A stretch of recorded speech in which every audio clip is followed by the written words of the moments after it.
गेल्या 8 दिवसापासून हा सोहळा चालू आहे. तुम्ही एक तरुण ॲक्टर आहात, काय वाटतंय? खूप बरं वाटतं, खूप छान वाटतं. कारण मराठी सिनेमा सध्या खूप चांगले दिवस आले मराठी सिनेमाला आणि प्रेक्षकही आता मराठी सिनेमाच्या दिशेने वळला आहे.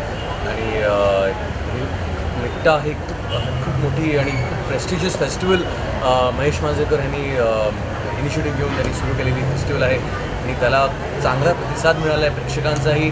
आणि एक मस्त आपल्या मराठी इंडस्ट्रीची एक छान फेस्टिवल झाली आहे मिट्टा. आणि दरवर्षी आपण सगळे आतुरतेने वाट पाहतो की मिट्टा कधी येणार आणि आपण सगळे भेटणार. आणि प्रेक्षकही तितक्याच आतुरतेने वाट पाहतात या फेस्टिवलची. आणि आत्ता गेले 8 दिवस ही फेस्टिवल खूप सुंदर प्रतिसाद मिळतो आहे या फेस्टिवलला. आज घाणेकरमध्ये छान रिस्पॉन्स येतो आहे. नाटकं बघतायत प्रेक्षक, सिनेमे बघतायत आणि छान सिलेक्शनही केलं आहे जजेसनी सिनेमांचं, नाटकांचं. तर मजा आहे आणि खूप छान एक ॲटमॉस्फिअर आहे. सुधाकर चव्हाणांचा खूप मोठा रोल आहे या संपूर्ण ह्याच्यात.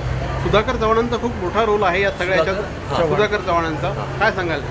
त्यांनी पूर्ण ऑर्गनाईज केलं आहे. सुधाकरजींचं मी मनापासून अभिनंदन करू इच्छितो. सुधाकरजींचं मी मनापासून अभिनंदन करू इच्छितो कारण त्यांचा पाठिंबा या फेस्टिवलला आहे आणि त्यात खूप मोठी गोष्ट आहे आणि खूप मदत झाली आहे मिट्टाला त्यांची. आणि त्यांनी खूप छान पद्धतीनं सगळं ही फेस्टिवल एक्झिक्यूट केली आहे आणि चांगली साथ दिली आहे. तर ह्याचा फायदा मिट्टाला नक्कीच होणार आणि मराठी इंडस्ट्रीला त्याचा फायदा नक्कीच होणार.